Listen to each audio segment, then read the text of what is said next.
baza bavuga ngo igize gituma ngo intare isaza nabi cyane iyi intare higa imbogo cyangwa igahiga ihongo sinzi aho ngaho kurumvise intare ngo ikize gituma ngo isaza nabi ntibikibasha no guhaguruka kenshi ni ikosa rimwe izikora mu mibereho yayo nuvuga ngo nimba ihiga imbogo cyangwa ihongo imbaraga ikoresha ihiga ihongo. Karibu cyane kuri mwe mwese mudukurikiye aho muherereye hatandukanye, reka tubasuhuze maze kandi tubifurize gukomeza kugira ibihe byiza. Kuri mikoro turi kumwe na CEO wa Bonjour Minembwe TV. Tugiye kuganira ariko kandi banza turibuze kugeraho tukajana impaka, hari bimwe tutarimo twumvikanaho. Iwe aragira ati ubuzima n'urugamba, ariko kandi twe ubuzima tubibona nk'uburyohe, ubuzima n'uburyohe. Ariko ndagira ngo banza dusobanurire uburyo kiwe abona ko ubuzima ari urugamba. Karibu cyane uramutse abadukurikiye hanyuma utangire winjire mu kiganiro ikaze. Murakoze cyane abakurikira Bonjour TV, Minembwe TV na Blessed TV. Ya umusore turi kumwe muri iki gihe witwa Mutabazi, kamushimire cyane ijwi ryawe ryiza, baza bambwa turi amuhungagira ijwi ni n'umuhanzi ndabizi. Reka ngushimire badusange kuri Blessed Family TV. Nukuvuga ubuzima ni intambara cyangwa n'urugamba, la vie c'est un combat. Nukuvuga ubuzima n'urugamba ruhoraho, n'urugamba utangira ukivuka ukarinda usaza. Nukuvuga umunsi wa mbere wavutse ikintu ukora nukurira, kuko deja utangira urugamba kandi kukuhuye kera n'ibisharira. Ugatangira ikintu cyambere ukenera mu buzima iyo warayuvutse ni umwuka, guhumeka, mbere yuko utangira kugaburirwa mu buzima bwo hanze. Mbere mu nda warutunzwe n'umubyeyi waguhumekeraga, niwe wakuboneraga. Mu kinyamurenge bazacu umugani ngo ikiri mu nda kibonerwa na nyina, ariko iyo wageze hanze utangira urugamba rwawe wenyine. Twihuse wa mwana akagaburirwa akarerwa, yagera igihe iyo sije tuzayitangira, agatangira bakamubwira ngo igaburire wenyine, ugatangira urugamba. Nukuvuga ubuzima imibereho n'urugamba ruhoraho kandi rudashira, kandi usaba kururwana ndetse ukarutsinda. Nunanirwa n'urugamba rw'ubuzima, niba abandi bavuga ngo yananiwe n'urugo, yananiwe no kwiga, yananiwe no kudandaza, kuko ubuzima ni intambara. Rero reka nkwereke intambara umuntu arwana nazo mu buzima. Sinzi ko aho kambere warunumvise neza. Aho ndakumva cyane. Utangira kurwana n'ukuntu ubaho, uko urya, uko wambara, uko wirinda. Urabona umunsi habaye imbeho, uko wambara ibintu bishobora kukurinda imbeho, ugatangira urugamba rwawe wenyine rwo kwiproteja wewe ubwawe. Ukuntu ubaho, warangiza ugahura n'urundi rugamba rw'indwara, wenda ukarwara, ugatangira urugamba rwo kwivuza, rwo gushaka imiti, rwo gushaka ukuntu ubaho. Kurya ibyo kurya nabyo ni imiti, kurya uriye uburiye n'imiti. Ugatangira urugamba rwo kugira ngo ubashe kubaho, kugira ubuzima bwiza. Ubushinga intambara ya kabiri. Intambara ya gatatu urwana ku rugamba rw'ubuzima bw'umuryango. Nimba warubatse ufite urugo, ufite abana, ufite umugore cyangwa uri umugore ufite umugabo, utangira urugamba rwo kurera abana. Kurumva intambara yo kurera abana, wenda nturabagira bakuru abana, ugatangira urugamba rwo kubarera, rwo kubagaburira, rwo kubigisha. Ubushe urwo rugamba ubuzima n'urugamba. Ikindi bigeraho ukarengaga, nimba urwana ku rugo rwaso cyangwa ku muryango wawe, bigeraho ugatangira kurwana ku nshuti. Umuntu akakubwira ati nararwaye, noherereza imiti, ndakenye, none ugatangira kurwana ku buzima bw'abandi. Nukuvuga iyo uri umurwanyi w'urugamba mwiza, uzuru ukarwana no ku bandi, ukarwana ku buzima bwawe, wamara kugira aho ugeza ukarwanira ku nshuti, ukarengera abandi, ukita ku bandi, ukagaburira abandi, ukavuza abandi. Rero ubuzima ni urugamba ruhoraho, utavuga ngo hari aho nagejeje cyangwa hari aho ngeze. Nukuvuga urugamba rurakomeza. Ntubishe kugeza kera ku nshuti, ugasubira ukagera gutangira kurwana noneho wenyine. Hari aho bita ngo kwirwanirira, ukarwana ku izina ryawe, ukankoresha iyo jambo kuri identite. Ni ahantu umuntu bati bandika ku muntu ko bati barambesheye, ukarwana kuri identite yawe, ukanga ku izina ryawe ricafuka, ukanga ko umuntu yakwanduza. Ibyo nabyo twita kwirwanirira, ukarwana ku buzima cyangwa ku izina ryawe. Ni ukuvuga rero ubuzima ni urugamba ruhoraho. Sinzi ko ako kantu numvise icyo nari nshatse kuvuga, kugira ngo wewe wari uvuze ati ubuzima ni ikintu coroshe cyangwa ni abaswahili bazaba muri muteremuko. Ntabwo ari byo. Ubuzima ni urugamba ruhoraho kandi ugomba kururwana ndetse ukarutsinda.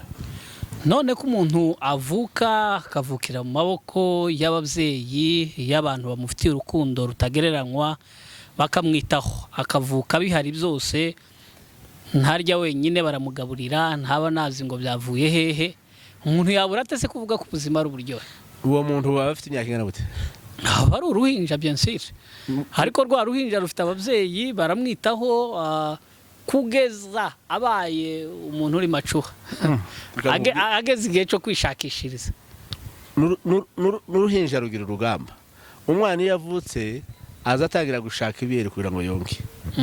Iyo atabikoze yaryamye, haba na nyina ashobora kuba nabyo biba bibaye urugamba noneho gushaka ryabere. None iyo atabikoze aba yarwaye. Nimba umwana atarize ashaka kurya, cyangwa ukabona umwana ntakoze mekanisme yo kugira icyo ashaka, uravuga ati uyu mwana yarwaye. Byagenze bite? Kurumva ukera ukamusuzumamo intege nkeya. Niyo mpamvu urugamba rwo kubaho urutangira ukiri uruhinja. Ngaho banza ukomeze usobanure byinshi byimbitse, twumve koko niba biri buhure, twumve nyine ubuzima uburyo bwitwa urugamba. Ubuzima ko narimvuze, ubuzima cyangwa iyi si turiho, nashatse ngo tuganire n'abantu bumve kuko ubuzima ari intambara kimwe n'izindi. Rero nimba ari urugamba, ubwo twumvikanye ko ubuzima ari intambara, ubuzima ari ukurwana, hari ibisabwa. Bisaba ko wikipa, bisaba kugira ubushobozi, bisaba kugira donc twakwita strategy kugira ngo ubashe gutsinda urwo rugamba. Ni ukuvuga mbere uravuga ati se ubu buzima mfite urugamba nzarutsinda gute? Ugashaka ibikoresho bya mbere wenyine ubyishakamo. Wishakamo ibikoresho ukavuga ati reka nige kugira ngo nzagire ubuzima bworoshe cyangwa nzabashe gutsinda urugamba, reka nige. Nimba ushaka ufite impano yo gusona ukiga imashini, nimba uri umuririmbyi ukiga indirimbo, icyo ushaka cyose gukora ukaciga. Urabona n'abasoda bazakora entrenema bakitegura. Ni ukuvuga urabanza ukitegura muri wewe, ukitegura ugashaka uko uzarwana uwo rugamba.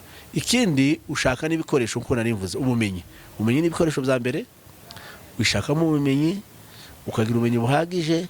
Icya kabiri ukagira ibikoresho bifatika, ukavuga ati nimba ngiye gutungura umuryango, ugomba gushaka, tuvuge abantu bagifite imirima ugahinga. Urabona bahize umuntu agahiza umurima wiwe, ariko ubu nta murimo uhari, ariko uravuga ati se abandi tubana babaho gute? Ugashaka umutahi.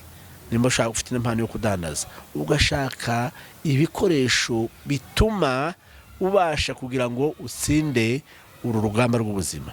Icya gatatu ushaka inshuti. Yego.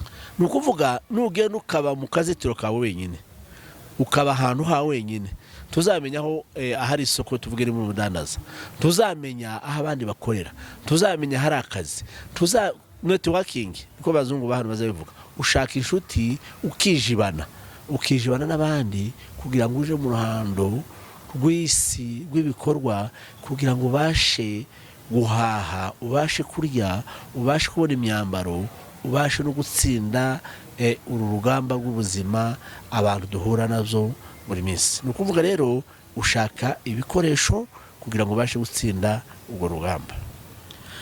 Yes, uravuze uti umuntu ashaka ibikoresho cyangwa se byinshi bitandukanye bishobora kugufasha kugira ngo ubashe gutsinda uru rugamba. wari umaze gusobanura neza uburyo ki ubuzima ari urugamba, ibyo tubona byose tubibona bitugoye.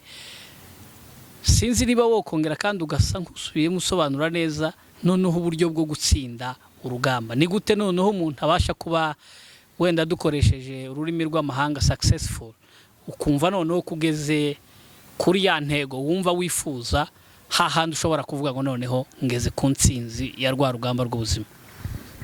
Reka nkubwire ko nta muntu urasesinga, nta muntu uragera ku ntsinzi y'ubuzima, kuko uzobora kampani nyinshi sosiyete zikagenda zagera iriya, tukavuga nka Nokia wenda niyo twatangira, iyo namenye mbere ya telefone. Nokia yari ikomeye, ariko ngo igera aho ngaho irahumaguza, ireba hasi, irasinzira. Ngo isinzire, Samsung n'izindi ndavuga ibyo telefone tuvuge kuko baraza babanyura hejuru. Ni ukuvuga nta muntu uravuga ngo nageze aho nshaka, kuko umunsi uzavuga ngo wageze aho ushaka uzaba ugiye gutsindwa. Abandi bazaza bagukure kuri podium, nimba uri umuririmbyi uzaba ngo nageze aho ushaka, nibamara abandi bahungu inyuma bazamuke uzime, nibwo rurimi rw'umunyine uzime, baba bati kanaka byagenze gute, kuko bagize ngo bageze ku ntsinzi. Ni ukuvuga ikintu cya mbere ugomba kwishiramo, vuga ko ntaho uragera, babyita ngo comfort zone. Ntukumve ko wageze ahantu uvuge ngo ndiho cyangwa nigeze ku ntsinzi. Icyo nicyo cya mbere. Ni ukuvuga rero kugira ngo tugere cyangwa umuntu ashobora gukora ikintu akigereho, reka nitangaho urugero tuvuge, cyangwa nawe mu buzima dukora urabanza ukidentifya. Tugiye mu kinani, urabanza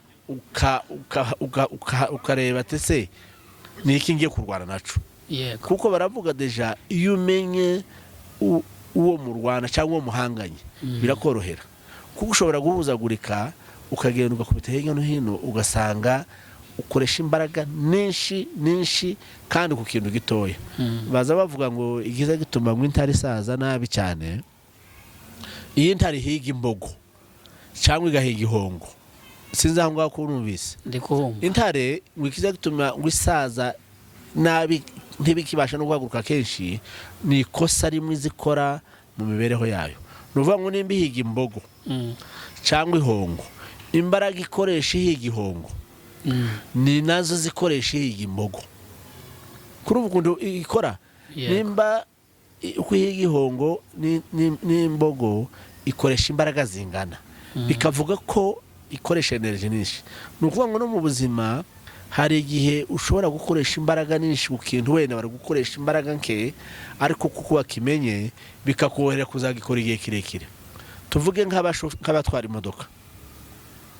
Utwara imodoka uko utwara ikamyo si gutwara zino modoka ntoya.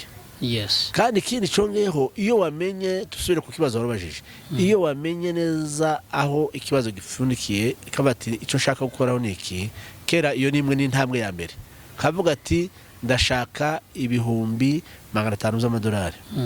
Uragenda ukavuga ati ibihumbi 500 no bibona gute? Umuntu akakubwira ati ushobora gusevinga cyangwa ushaka kuinvestisa. Hano muri iki gihugu tubamo hari inshuti yaje twaganira, arambwira ngo iba ashatse kubaka etaje abiteganya mu myaka 10. Aragenda atera ibiti ikibira, mwamara bitera aravuga ati mu myaka 10 yaje kugura umugisha mu myaka 7 byari byeze bya biti, araza bigurisha n'abantu bashira ku muriro. Arababwira ati je sinshaka ifaranga, mugende mushakira inzu tuhananure mutwara ibiti. Urumva uwo mugabo urumva yarakoresheje imbaraga nyinshi, yaragiye atera ibiti, Imana imeze imvura. Urumva kimwe n'ubundi wenda badanaje ku mutwe uruhara rugapfuka aho yashaka izo faranga. Ni ukuvuga ni strategy naryo banga kurya. Ni ukuvuga ngo uburyo ushobora gukoresha bushobora gutuma nabwo bugufasha, kuko wamenye ikibazo ushaka inzira kandi ukababona inzira yoroshe, bikaba byakugeza ku ntsinzi. Mu by'ukuri icyo nashatse kukubwira, icyambere kugira ngo ugere kuri success no kubanza ukamenya ikibazo, strategy bigenda bikorohera, kuko deje wamenye inzira ishobora kumfasha kugira ngo mbashe kugera ku ntego mfite. Izo ni inzira zagufasha kugera ku ntego zawe cyangwa se ku nzozi zawe. Hanyuma noneho hari uburyo umuntu ashobora kuzigeraho akabimenya. Urabona hari igihe umuntu ushobora gutekereza nkavuga ngo reka nkwereke twese turi hano muri iyi si, ariko twese turi munsi y'izuba kimwe, ariko dushobora kubona ikibazo bitandukanye. Je nkabona ukwanje, we ukakibona ukwe. Nigeze gusoma igitabo cy'umwarimu yaravuze ngo yatumye abana biwe mu muhini ngo baje gutandura kiriya gihugu. Abana be babiri, umwe asanga ni igihugu c'abakene, undi basanga n'abantu bakenye cyane, population nyinshi. Baraza babwira se ko ari byo ariko bakibonye. Isi arababaza ati none mwabonye iki? Umwe aravuga ngo nabonye ko tuzadufata ifaranga tukaje kubagaburira. Undi aramubwira ati je nabonye isoko, population nyinshi kandi abenshi ntibambaye ibirato, none dushaka uruganda ruduha ibirato by'amafaranga makeya tuje kudandaza. Kurumva umwe yababoneye impuhwe, undi ababona ko ari byashara. Intare ibonye imbogo izivuga ati mbonye umuhigo nzarya igihe kirekire, ariko abandi bayibonye bayibona ko ari danje. Kurumva ukuntu bimeze, ni ukuvuga ikibazo ushobora kukibona cyangwa crise iri mu gihugu, je nkayibona ikantera impuhwe, undi akayibona ko ari affaire umuntu ashobora gukora agakuramo ubudandaza. Tuvuge nk'ubu ngubu Kenya hari imbeho. Iyi mbeho rero hari uwabitse imipira, yaguze imipira igihe cy'izuba, hari uwo yabereye igisubizo. Iwe yari yarabitse imipira akagura imipira ku ibere ryiza, none ubu nyine mu mbeho karakosha. Tumva ni ukuvuga wowe turushije kureba uko ikibazo kimeze. Ni ukuvuga rero icyambere ni ukumenya ku identify situation kandi ukumva ko ushobora kuyibyaza umusaruro. Nivuze ko dushobora kuba turi babiri, je nkabona ikibazo mu buryo bwanje, nawe ukakibona kwawe, ariko wowe ukakibona ko ari ubudandaza. Ubona ko ari ubudandaza rero ukakibyaza umusaruro. Okay. Mu yandi magambo ubuzima ni urugamba, ariko kandi hari uburyo abantu bashobora kwitwara, hari ingamba bashobora gukoresha, hanyuma bwa buzima ntibukomeze kubabera urugamba cyane, ahubwo bakagera ubwo batangira gusoroma ku mbuto. Nk'inama. Yes, niyo nama. Ni inama waruvuze. Tubona bazavuga ngo kwikubita hasi birashoboka, ariko ikibazo ni ugutinda ku butaka. Ni ukuvuga ngo ushobora kudandaza ugahomba, ariko ntugume hahandi. Ushobora gushite ariko ugasura ugahaguruka. Ikindi nk'uko nari nkubwiye, ni ukuvuga ngo ubuzima hari igihe uhura n'ibibazo, ugahura n'intambara, ariko ikintu cya mbere ikosa rimwe ni ugucika intege. Hari abantu batangiye kwiga bafite imyaka 30, baja mu ishuri. Hano nabonye umugore wiga afite imyaka 70, aja muri primaire. Mu myaka 10 afite imyaka 80 abararangije secondaire. Tubakora igitangaza. Ni ukuvuga umuntu ashobora gucika intege akicira urubanza wenyine ko ntabwo ngishoboye, bigatuma ucika intege. Ariko mu by'ukuri harashari kare, umuntu wese arashafite amahirwe, ushobora kugira icyo ukora. Kubu ngubu ntawuza wivuga, ariko wowe kubwira ko ngubu nabaye umwana afunze ntiwobyemera. Nabaye umwana afunze kugira ngo uzamenye gusoma no kwandika, ugeraho nawe uba umwarimu. Oya, ko ndavuga ngo nzaba umwana afunze uzamenye gusoma no kwandika. Ni ukuvuga rero sinovuga ati bwo nakereje cyangwa nabaye muri milita mpa amahirwe ahagije, nabatereka nigi. Reka mbwira n'abandi bantu bafite nk'iyi myaka baje mu masomo, bagura amakayi, basure bige kugira ngo niko isi imeze, kuko nutiga isi izatwigisha yonyine. Kurumva tukwiriye kwiga kugira ngo tubeho tusaye muri isi. No kuvuga ngo ubundi ibisubizo ni nkaho umuntu aba byifitemo. Wakomeje gutanga urugero rw'intare n'imbogo. Ubundi mu busanzwe imbogo iraruta intare mu bunini, ariko nubwo irusha ubunini irayirusha n'ingufu. Ariko intare yarangiza ikaba ariyo iba umwami w'ishamba. Umuntu ashobora kwibaza impamvu intare ari umwami w'ishamba kandi iri iruhande rw'imbogo. Imbogo nini ifite imbaraga, uyirebesha amaso ukabona ni igihangange. Twebwe njyewe uzi ko nakuriye mu iwacu mu giturage.